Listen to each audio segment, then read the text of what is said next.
I mean, picture this. You have just spent, what, over $3,000 to step into the absolute bleeding edge of modern work. Oh, yeah. It's a massive investment. Right, so you've strapped on the Inair Pod. You're totally immersed in this limitless extended reality environment, and you're surrounded by, like, glowing virtual monitors perfectly anchored in your physical space. It really does feel like magic the first time you do it. It totally does. Yeah. You're manipulating 3D data, your digital canvas wraps infinitely around you, you are feeling completely untethered from the old, flat computing world. Exactly, until you actually try to, do something basic. Yes, exactly. You try to fire off a quick, simple sentence to your team on Slack or whatever. You reach the end of that sentence, you look down, and you realize your keyboard is completely missing the period key. Yep, just gone. Just a piece of plastic missing a 3mm button. And suddenly, your entire futuristic workflow is just brought to a dead, frustrating stop. I think that moment perfectly captures the current bottleneck in spatial computing right now. I mean, we've engineered these breathtaking, infinite digital workspaces, but We're still using keyboards. right, we are still fundamentally tethered to physical input devices. And the illusion of a limitless XR environment just shatters the second your physical hardware fails to translate your intent. And that constraint is exactly why we're doing this deep dive today. We are analyzing 4 specific hardware setups, because today is a quest to find the ultimate portable keyboard for the Inair Pod. It's a tough quest, too. Oh, for sure. Because if you are going to leverage mobile XR to actually get serious work done, like in a hotel room or on a flight, you are forced into this brutal balancing act. Yeah, you need hardware that's compact enough to actually travel with, but comfortable enough for marathon work sessions. Right. And technically capable of communicating with a proprietary spatial operating system, which is a huge hurdle. It really is. Achieving that trifecta requires hardware manufacturers to solve a puzzle where the pieces actively conflict with one another. Like, optimizing for size usually destroys comfort. Yeah. And optimizing for standard comfort often breaks the spatial ecosystem integration. So I was reading through the user testing data and reviews across our sources today, and the failure points are just stark. We're looking at 2 official Inair boards and 2 third-party alternatives to identify the exact productivity deal breakers in each. Which is super important for anyone trying to actually work in XR. Absolutely. So as we break these down, I want you to ask yourself a question about your own workflow. When you are working remotely, what breaks your concentration first? Is it a compromised typing layout, or is it a clumsy navigation experience? That is the ultimate question. So let's dive into the default experience. Out of the box, most users are going to start with the Inair Touchboard Fold, mostly because it's literally included in the Inair Pod Go Pack. Right, it's the default. And, the engineering mandate for that specific device was clearly hyperportability. I mean, it folds down into a footprint so microscopic you could slide it into an inner jacket pocket. It's tiny. It really is. And the build materials are premium. The switch mechanism under the keys provides excellent tactile feedback. And most importantly, its trackpad natively speaks the Inair gesture language flawlessly. And this is huge, but I just don't understand the engineering logic behind the layout. Yeah. I mean, if I'm designing a keyboard for professionals, basic punctuation is a day one priority, right? You would think so, yeah. But there are no dedicated period or comma keys on this board. To type a period, you are forced to hold the NN modifier key and press a completely different letter key. Like, did the design team just forget? Or is there a physical limitation here? Well, it really comes down to strict millimeter constraints and, honestly, the physical reality of hinges. On the hinges. Yeah, to make that board fold perfectly flat and fit seamlessly into the Go Pack's molded case, they had a rigid maximum width. And when you introduce a physical hinge mechanism into a keyboard deck, you lose prime real estate. Oh, because of the internal components. Exactly. You have to route flexible ribbon cables through that hinge to connect the 2 halves of the printed circuit board. So, faced with a choice between shrinking the primary letter keys to an unusable size, shrinking the trackpad and losing spatial navigation, or evicting punctuation to a secondary layer, they chose to evict the punctuation. Man, I get the space premium. I really do. But for anyone who touch types, that omission is a massive cognitive roadblock. Oh, absolutely. Typing at 60 or 80 words per minute relies entirely on subconscious motor control. Your brain doesn't actively think about ending a sentence. Your right ring finger just strikes the period key on autopilot. Right, and taking that key away forces a brutal context switch. Your brain has to halt the subconscious flow state, consciously recognize the missing key, look down at your hand. It's terrible in XR. The worst. You have to locate the modifier key, press the secondary key, and then attempt to re-enter your flow state. For a power user generating thousands of words a day, that isn't just a minor adaptation. No, not at all. It's a persistent friction point that severely degrades output. And you have to combine that with the physical gap caused by the hinge itself. Because when you fold a device, the fulcrum needs clearance. Exactly. And on this board, that creates a really noticeable dead zone around the left fold. So as your hands drift naturally during a long typing session, your fingers suddenly just strike empty air. Yep. And you're forced to physically pause, look at your hands, and re-anchor your home row position. Because muscle memory is notoriously rigid, it expects a standard grid. When you introduce spatial gaps into that grid, you just destroy the biomechanical rhythm of touch typing. So if the official foldable completely ruins the typing experience, the immediate logical pivot is to find a foldable keyboard that actually retains the standard layout. That's the natural next step. So let's look at the Jellycomb foldable keyboard. It's an older, budget-friendly Bluetooth model. It gained a lot of traction on sites like AliExpress, and purely from a typing perspective, it solves the physical problem. It does. The Jellycomb utilizes a totally different hinge geometry, one that minimizes the gap between the folding segments, which preserves the standard key spacing. Right, so you get your dedicated period key back, you get the comma, you can type at absolute full speed without hitting air, meaning your muscle memory is completely restored. Which feels great. It does. Yeah. But this is where the hardware compatibility wall just hits you in the face. Because the trackpad on the Jellycomb is basically a paperweight in the XR environment. Yeah, it's practically useless. And this illustrates a fundamental disconnect between legacy hardware protocols and modern spatial computing. How so?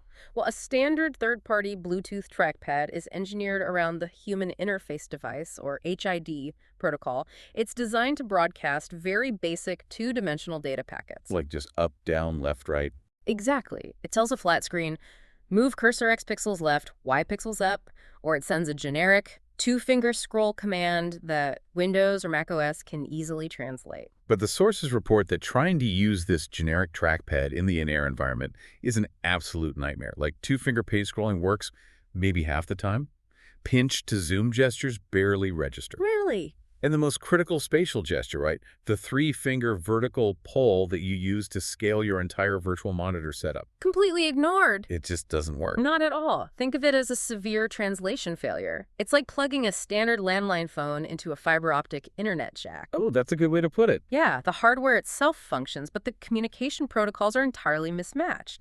The trackpad is basically shouting in analog Morse code, sending simple X and Y coordinates, but the Inair Spatial OS is looking for digital French. Right. It needs the depth. Exactly. It requires Z-axis depth data, velocity metrics, and proprietary API calls to manipulate a 3D environment. So you've essentially traded one massive bottleneck for another. Like you fixed the text input, sure, but you are now blind and paralyzed in your virtual workspace. You're stuck. You can't scale your monitors or navigate the XR environment efficiently at all. So if folding boards force a choice between a broken layout or a broken trackpad, is the folding mechanism itself the root problem? That's where we have to talk about the physical environments where mobile work actually happens. Because the reality of mobile productivity is that it rarely happens on a perfectly level, pristine desk. Exactly. You are cramped in an airplane seat, you're sitting in the back of a ride chair, or you're lounging on a hotel sofa. And that brings us to what the sources call the lap test. The infamous lap test. Yes. So we're looking at the Artec HB305RB, which is a rigid, non-folding, full-size third-party board. And evaluating hardware for mobile environments really requires us to look at structural integrity, which is a metric frequently ignored by spec sheets. Right, because using a folding keyboard on your lap is an ergonomic disaster. The moment you rest your wrists on the outer edges and apply literally any pressure, the center hinge buckles inward. It just collapses. The keyboard literally tries to fold itself shut while you are typing. And that's terrible for you because your body operates on a continuous biomechanical feedback loop. When your brain senses an unstable foundation beneath your hands, it triggers micro adjustments in your forearms and wrists to try and stabilize the surface. Just automatically. Totally subconsciously. You tense your muscles, you strike the keys with less force, and you hover your hands higher to prevent the hinge from collapsing. Over a 2-hour work session, those constant micro adjustments lead to severe muscle fatigue. Wow. But the RTech board solves that completely. Because it's a single, rigid piece of hardware, it stays perfectly flat across your knees. Right. The sources highlight that for extended typing sessions on a couch or an uneven surface, this structural stability makes it significantly more comfortable than any foldable option. You aren't fighting the hardware just to keep it open. And stability allows the muscles to relax, which lowers the cognitive load. You can focus entirely on the digital task rather than managing the physical tool. Unfortunately, because it's a third-party Bluetooth device, it runs headfirst into the exact same communication failure as the Jellycomb. Yep. The HID protocol strikes again. The trackpad is a bit more physically responsive, but it entirely lacks the proprietary spatial protocols. The Inair OS just cannot read its gestures. So you secure a perfectly stable typing platform, but you remain entirely isolated from the spatial environment. The inability to fluidly move, scale, or center your virtual workspace through the trackpad severely limits the utility of the XR headset. So let's follow the logic here. The official folding board breaks touch typing with missing punctuation and a massive gap. Right. The third-party folding board fixes the typing but fails at XR communication. Correct. The rigid third-party board fixes the lap stability but also fails at XR communication. We're totally backed into a corner here. We need a rigid, standard layout that natively speaks the Inair OS language. Which points us directly to the official, full-size Inair Touchboard. This is where the physical hardware finally matches the ambition of the spatial software. It really does. It essentially takes all the strengths of the previous boards and combines them. First, you get a completely standard, uncompromised keyboard layout. The dedicated period and comma keys are exactly where your muscle memory expects them to be. What a relief. Right. You can touch type at maximum speed without any cognitive pauses or frustrating function key gymnastics. The biomechanical rhythm is completely restored, and because it is a rigid board, it passes the lap test flawlessly. And beyond just fixing the layout, the integration with the spatial ecosystem is where it really separates itself. Like, it doesn't just support the complex trackpad gestures. It actually features dedicated hardware keys specifically engineered for the XR environment. Which is a crucial workflow advantage. The board features physical keys mapped directly to spatial actions. So there's one for instantly adjusting workspace zoom, one for recentering your virtual view if you lose your orientation in the digital space. Which happens a lot. Oh, all the time. And there's one for summoning the system's AI assistant. Bridging that gap really changes how you interact with the software. Instead of having to perform a complex 3-finger swipe and hold to center your virtual monitors, you just strike a physical key.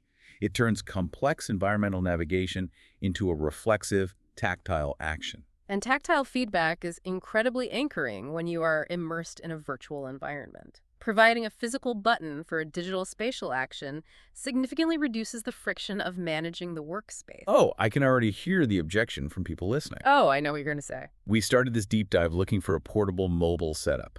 A full-size, rigid keyboard undeniably takes up way more volume in a bag than a device that folds in half. It does, but it requires a paradigm shift in how we define portability. The sources note that while it is wider, the Inair Touchboard is remarkably thin and exceptionally lightweight. That's true. Paired with a rigid travel case, it slides easily into a backpack alongside the headset.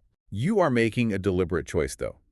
You're sacrificing pocket-sized novelty for backpack-sized functionality.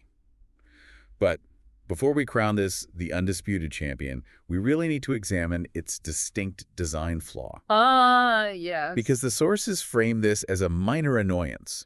But considering the ergonomics, I am genuinely skeptical. You're talking about the placement of the trackpad. Yes. On every other keyboard we've discussed today, the trackpad is situated on the far right side, simulating where a traditional mouse would sit.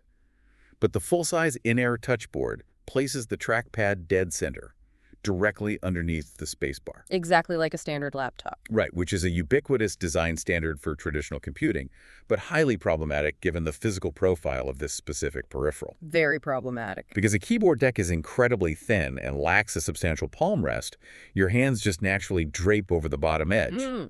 When you are typing quickly, the fleshy heel of your thumb or your palm inadvertently brushes against that center-mounted trackpad. Yep, constantly. And the sources emphasize that the palm rejection software struggles to filter out these micro-touches. So you'll be in the middle of a complex paragraph, your palm grazes the pad, and suddenly your cursor teleports 3 lines up, and you are typing gibberish into a previous sentence. It is a profoundly disruptive user experience. It's maddening. And the recommended solution from the user testing is that you have to physically alter your typing posture. You have to actively lift your wrists and float your hands slightly above the deck to avoid triggering the trackpad. The T-Rex arms. Yes. I have to push back hard on calling that a minor flaw. Expecting a professional to sustain a hovering hand posture for a 3-hour work session sounds like a recipe for intense wrist strain and forearm fatigue. I mean, how is that any better than the micro-adjustments we criticized on the folding keyboard? Well, it is a valid ergonomic concern, and initially, users will definitely experience fatigue as they adapt. However, to evaluate this fairly, we must categorize the severity of these hardware trade-offs. We are weighing a finite behavioral adaptation against a permanent hardware bottleneck. Walk me through the distinction there. I'm not sure I follow. Sure. So, training your hands to elevate a few millimeters or slightly altering the angle of your wrists is a behavioral adaptation. The human body is highly adaptable. Okay, cool. Over a week of use, that new posture becomes deeply ingrained muscle memory. It requires initial effort, yes, but it is a finite learning curve. Once learned, it ceases to be a barrier. Oh, I see. Whereas a missing physical key. Cannot be overcome with practice. You cannot muscle memory your way into typing a period if the key does not physically exist. Right. Similarly, you cannot train a third-party jellycomb trackpad to suddenly process proprietary Z-axis spatial data. Those are permanent, unchangeable hardware limitations that cap your productivity every single time you use the device. That makes perfect sense. The palm rejection issue is a temporary physical hurdle, but it is the only hurdle you can actually train yourself to clear. The other boards present walls you simply cannot climb over. Exactly. So for a professional relying on this setup for intensive output, accepting a temporary posture adjustment is a highly pragmatic trade-off to secure uncompromised typing speed and total control over the spatial environment. Okay, that brings us to the final verdict for you, the listener, as you configure your own XR loadout. Choosing your hardware ultimately demands a very honest assessment of your personal workflow priorities. It really does. If absolute, uncompromising minimalism is the sole objective, like if you need your entire computing setup to fit into a tiny sling bag and you only send short, casual messages, the Inair Touchboard Fold achieves that ultimate vision perfectly. Provided you possess the patience to tolerate a fractured typing experience. Fair point.